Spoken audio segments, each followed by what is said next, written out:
Today we're getting into the latest Tesla news, including 2 new Model Ys, Tesla's demand surging, more price increases, FSD beta updates, and more, so let's get into it. First up today, Tesla Insurance, which Tesla has talked about expanding for some time now, is continuing its expansion. For a while, Tesla Insurance has only been available in California, but the ultimate product Tesla wants to ship is Tesla Insurance that is based on your real-time safety score in the vehicle. This rewards and encourages safe driving. In California, they actually have more of a traditional model for insurance still due to regulation, but they have expanded Tesla Insurance with expanded real-time driving insurance to Arizona, Illinois, and Texas. Now, recent insurance filings show that Tesla is looking to start selling insurance in Oregon and Virginia. This will add up to make Tesla Insurance available in 7 states once it launches. It's an understandably slow expansion, but ultimately it could be helpful in bringing down insurance costs on driving a Tesla, which tend to be high from many companies. Next up today, regarding the safety score that Tesla also uses for full self-driving, as well as insurance, Tesla is pushing out a new update to their FSD beta, and it could finally expand to more users. Tesla's FSD beta 10.11 has begun a rollout with a wide range of release notes mentioning very specific improvements to the system. There's a lot to read and a lot for many not to fully understand, but one specific note says, quote, reduced the predicted velocity error of very close by motorcycles, scooters, wheelchairs, and pedestrians by 63.6%. To do this, we introduced a new data set of simulated adversarial high-speed VRU interactions. This update improves autopilot, control around fast-moving, and cutting-in VRUs. Clearly, Tesla is hard at work on this beta, but ultimately it could still be a while before it expands past the form of beta it is in now, as far as functionality and user attentiveness is concerned. For this release, though, Elon Musk said, quote, if this version performs well, we can probably lower minimum safety score to 95. A safety score of 95 is fairly easy to achieve, and it would open up the FSD beta to a lot more customers than they currently have in the program. Right now, it's exciting to be added to the FSD beta, especially if you purchased FSD, but ultimately it requires more attentiveness than many expect. The FSD beta makes it a system you actually have to pay more attention to as opposed to less, and paying attention less is the ultimate long-term goal of full self-driving. At the same time that Tesla is hard at work on this, NHTSA has actually finalized new safety standards for vehicles without driving controls. A vehicle without driving controls is Tesla's ultimate goal, with Elon Musk even going as far as to ask employees if they want their $25,000 future EV to even have a steering wheel. He said, quote, do we want to have this car come with a steering wheel and pedals? In any case, for NHTSA, they're seeing more and more driverless services getting approved on US roads from companies like Waymo and Cruise. Tesla and GM have been clear about eventually putting vehicles without steering wheels on the road. And the report from Reuters says, quote, US regulators on Thursday issued final rules eliminating the need for automated vehicle manufacturers to equip fully autonomous vehicles with manual driving controls to meet crash standards. This will allow vehicles to be built from the ground up to be autonomous and is a change that NHTSA saw necessary to ensure passenger safety in vehicles of all kinds. NHTSA said, quote, as the driver changes from a person to a machine in ADS-equipped vehicles, the need to keep the humans safe remains the same and must be integrated from the beginning. In the immediate future, we likely won't see much of a change here, especially since self-driving vehicles from any company typically have backup manual steering controls. However, down the line, as geofenced self-driving companies expand and self-driving as a whole gets better and better, there is now room for it in NHTSA regulation. Next up today, there is a lot going on with Tesla and the Model Y specifically. First up, as I've been advising would happen for a long time now, Tesla once again raised prices. For the long-range Tesla Model Y, the starting price now comes in at $59,990. This is a $1,000 price increase over last week, and many are saying that this specific increase is related to the increased price of nickel, an essential element in Tesla batteries, especially for long-range models. The Model 3 also went up $1,000 for the long-range model, now starting at $51,990. Luckily for now, the standard range Model 3 has remained right at $45,000. For the Model Y though, Tesla's most popular car, the starting price of $59,990 is $11,000 more expensive than the Model Y sold for a little over a year ago. At the same time these price increases are happening, Tesla's demand is only increasing. Gas prices are at all-time highs right now, and it's driving a lot of people who can afford to do so to take the plunge into an electric vehicle. You can save a lot on fuel costs and overall cost of ownership, specifically by going electric, and now Electrek is reporting that Tesla is seeing surges in orders in several parts of the US. Specifically, sources said that Tesla saw an increase of 100% in orders, double that of their normal rate, and that it is likely directly related to increased gas prices. In the short term, this just means that Teslas will be a little more backordered, but long term, it will lead to even more sales for their cars and more demand coming out of their newly opening factories. As far as demand and estimated delivery dates are concerned, Tesla just made a big change there. Up until now, you've been able to see a slightly quicker delivery date by upgrading to a performance model or a more expensive wheel. This is likely because Tesla prioritizes their more expensive vehicles, but also because these vehicles and options are less popular since they are more expensive. Those are physical changes to the car, but Tesla's FSD package at $12,000 is an option they sell that's purely software. The hardware for FSD comes standard with every single Tesla, so getting this package changes nothing for the logistics of Tesla delivering the car, aside from the immediate increase in revenue. Because of this and their extreme demand, they are now incentivizing customers to buy FSD by offering a shorter delivery date if you add it. For example, a base Model Y with stock wheels will deliver in December of 2022.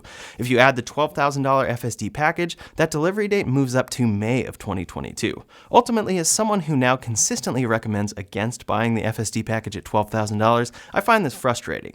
The package they currently sell doesn't offer much and is really an investment in the future that could still be a ways off. However, I do understand that Tesla is so backed up in orders that they want to prioritize higher revenue orders, which is something FSD brings big time, especially being exclusively a software improvement. Regardless, this will frustrate customers and will cause others to upgrade in order to get their car faster. I'd advise against this and say it's worth the wait, but now we know a new way Tesla is prioritizing. If you need your Model Y immediately and cost is no object for you, it looks like you'd want to add FSD to your order and you can get it in May, or order a performance model with or without FSD and also get it in May. That applies for the two current configurations Tesla sells of the Model Y, but Tesla is about ready to launch two new variants of this car in the US on top of those. When Tesla announced the Model Y, they announced 4 variants, one of which was a standard range model that they sold in the US for a very brief amount of time. The rear-wheel drive, long-range model never came to be. The standard range model was exciting because of its price, but Elon Musk said that the range was too low for Tesla's standard, so they eliminated it. Currently, we're on the cusp of Tesla launching the Model Y at Giga Texas, where they plan to use new 4680 battery cells, but it's unclear how they will handle this changeover to a different battery pack. In any case, recent EPA filings show that Tesla is prepping another Model Y, a 2022 Tesla Model Y all-wheel drive that gets a range of 279 miles. This is about 51 miles lower than the current long-range all-wheel drive Model Y and about 35 miles more range than they sold in the rear-wheel drive standard range Model Y. It's a very weird spot for Tesla to put a vehicle, but that 279-mile range would cross the threshold for what Elon Musk seems to find acceptable. The standard range Model 3 is a vehicle Tesla still currently sells online, and it gets a range of 272 miles, so a Model Y with 7 miles more range would surely be something they'd be willing to sell. The speculation as to what this car is exactly comes in two forms. Either Tesla is ready to launch an LFP chemistry battery pack on the Model Y, and that new pack ends up with this lowered range, or they are planning to start first 4680 cell Model Ys out of Texas with a standard range pack. Initially, this would allow Tesla to ship Model Ys out of Texas with a smaller amount of cells. It would allow them to ship less battery cells as they ramp up battery production themselves, and it would introduce a new, likely very popular Model Y trim option that they have capacity to make at a new factory. Those are just speculations, but the range and configuration of this car is confirmed in EPA listings and shows that it's something Tesla officially applied for and plans to ship this year. Its efficiency is only slightly better than a long-range Model Y at 123 miles per gallon electric equivalent, and it takes about 28 kilowatt hours to go 100 miles on this pack. Tesla applied for this approval on February 2nd, and it was certified on February 16th, but at the same time, Tesla has also applied for certification of another Model Y variant with the EPA. They applied for this on February 23rd, but they haven't received their certification on this variant yet. It's unclear why it's taking longer this time around. There are no details about this other variant, but it could potentially end up being the long-range 4680 variant of the Model Y Tesla plans on shipping. With the recent price surges in nickel, we'll likely see Tesla push even further into LFP battery offerings, so I wouldn't be surprised if they introduce introduce a standard range Model Y with this pack. It could be that 279-mile variant now certified by the EPA. As far as the effectiveness of an LFP pack, Elon Musk said in August, quote, "Our intent with this pack is that product experience is roughly equivalent between nickel and iron. I'd personally slightly opt for iron pack, as it wants to be charged to 100%, whereas nickel prefers around 90%.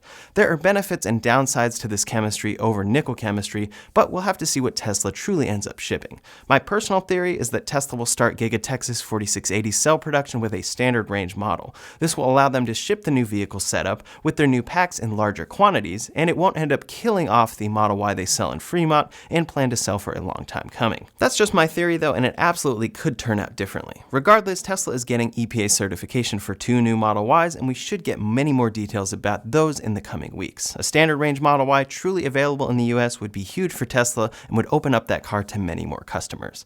Next up today, further regarding price increases, on March 13th, Elon Musk tweeted about inflation, saying, quote, "What are your thoughts about probable inflation rate over next few years?" To this, he responded to say, quote, "Tesla and SpaceX are seeing significant recent inflation pressure in raw materials and logistics. We know that this has happened a lot and continues to happen, ending up with price increases across the board for electric vehicles, but another confirmation from Elon Musk about this inflation on raw materials and logistics could very well lead to the Model Y exceeding its current $60,000 price. As I always say, if you're already decided on buying a Tesla, it could be a good time to put in your order before prices go up further. This time though, on the cusp of a possible standard range variant, it's definitely tough to time. At the same time that vehicle prices are increasing, so is the cost of Tesla solar. In 2021, Tesla solar installations had their first price increase since 2014 after they had achieved the lowest pricing in the industry in 2020. Prices have kept increasing in small increments, but over the last week, Tesla has done some big price increases. Pricing out a Tesla solar system in Southern California results in a cost of about $2.31 per watt, about a 33-cent increase per watt from last year. That adds up significantly when you're installing a large 14.4 kilowatt solar system in your house. These price increases come again at the same time that Tesla's supply has been constrained and they've had to delay some solar projects. Ultimately, solar is extremely important for the future of electrification and Tesla's goals, but right now it is being hit hard with supply issues and price increases. Next up today, Kelley Blue Book has awarded the Tesla Model 3 as a winner of their 5-year Cost to Own Awards for 2022. This is an award that explores the cost associated with owning a vehicle, including the vehicle's price, maintenance cost, fuel or charge rates, taxes, registration fees, depreciation, and more. They found that the Model 3's 5-year cost to own is $16,411 less than the segment average, and that's a significant savings over 5 years for a vehicle in its price range. This is something that EV owners are familiar with, but many people don't understand due to the higher sticker price of EVs. Ultimately, it's great to see Tesla included in these awards, and hopefully it will maintain its savings even as costs continue rising across the industry. Last up today, we have a number of updates from other companies making electric vehicles and competing with Tesla.